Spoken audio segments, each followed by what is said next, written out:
Hey guys, welcome back to the channel.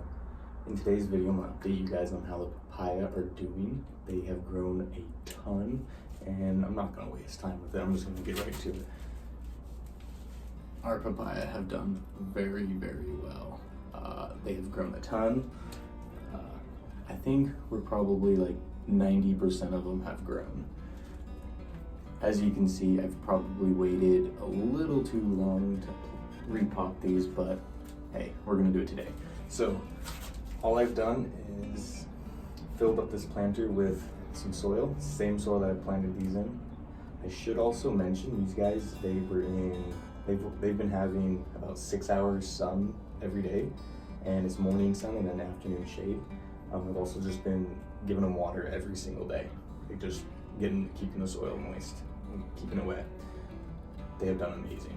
So yeah, today what we're gonna do is put them into this planter.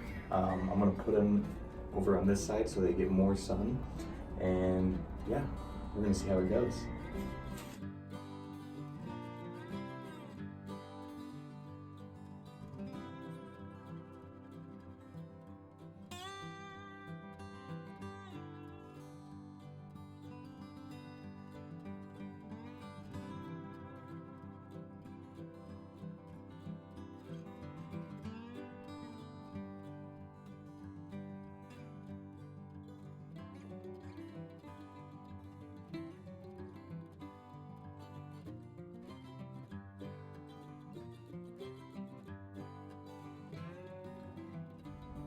Now, I know what you're thinking.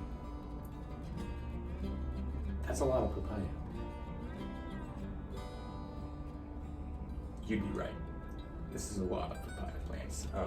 I realized that as I was planting them, but they weren't all gonna fit very well, so I had to tighten them up a little bit. But hey, we got a bunch of papaya plants, so I'm excited. We're gonna, maybe as they grow, I'll thin them out and go from there. But right now, I've got a bunch of papaya plants. Honestly, we probably have close to 100 papaya seedlings, and I mean, my plan is to at least keep, a few, but probably sell the others, but we'll see how it goes. We're just gonna grow them and see how they go. Again, thank you guys for watching. Let me know what questions you guys have up to this point, and we're gonna keep growing these. We're gonna see how they do in the Arizona summer. As of right now, it is 100 degrees out, so we're gonna see if they can keep it going, keep going strong in the summer. I'm gonna keep watering them every day, and that should help them a lot with this heat. Anyways, thanks again for watching. If you have any questions, please leave them in the comments below, and we'll see you guys next time.